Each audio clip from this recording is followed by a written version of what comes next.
Okay, here we go. I'm going to play the G scale now for you over a G major chord progression.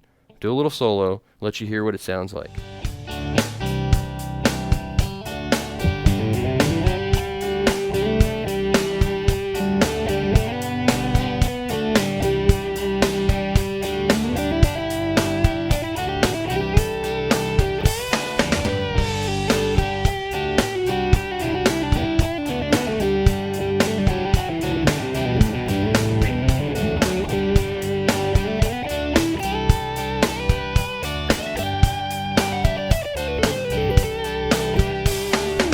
Okay, that gives you an idea of what I'm talking about there. So you can see it all sounds major. Now I'm going to play it over an E minor progression, and it'll all sound minor now. Same notes, or same scale.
So you can see that the same scale sounded fine over E minor chord progression. E minor, C, G to D, as it did over the G scale, or the G chord progression. So the same exact notes work no matter which progression we're playing on. That's the whole reasoning behind visualizing all your scales as a pentatonic. Because you can, you just visualize everything as a major pentatonic, and then add the extra notes as you want. And then no matter what progression you're playing, it's either a major key or it's a minor key. There is nothing else. Everything's either a major key or a minor key, and you're playing chords from that key.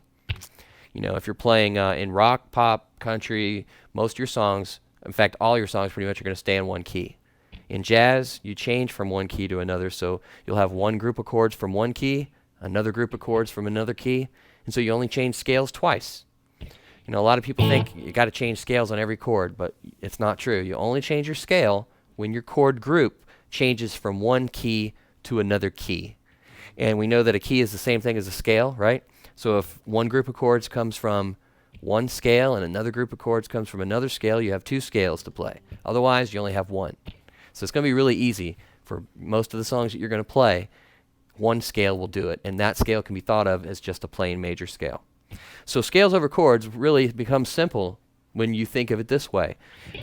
But I want you to know that you can give the scale that we just played, you can give it, it could be called G major, G Ionian, A Dorian, B Phrygian, C Lydian, D Mixolydian, and E Aeolian, and F sharp Locrian.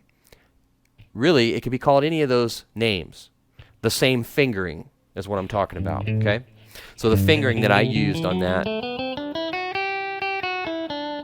which was a diatonic fingering based on the pentatonic shape, the root shape. I used that fingering and I connected to 5 different patterns going up the neck, and I just went around the neck randomly.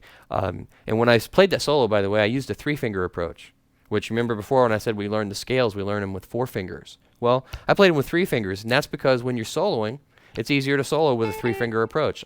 I've already memorized these shapes, so I don't have to use 4 fingers for the memorization purpose anymore because I already know what they look like. And all I have to do is, when I look at the board, I see the dots. And then I can take I play with 3 fingers so that I can do bends a little easier. And it's just a little bit easier to get around the neck when you're using 3 fingers. So that's why you see most people solo that way. And it doesn't mean you can't use your 4th finger. It just means that most of the time you're using first 1, 2, and 3, and then you add your pinky in when you can or when you need to. So anyway, major scale. Everything is a major scale.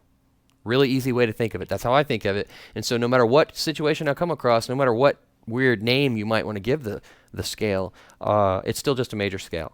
All right, so now you know that no matter what chord progression you come across, you're going to be able to solo with some sort of major scale.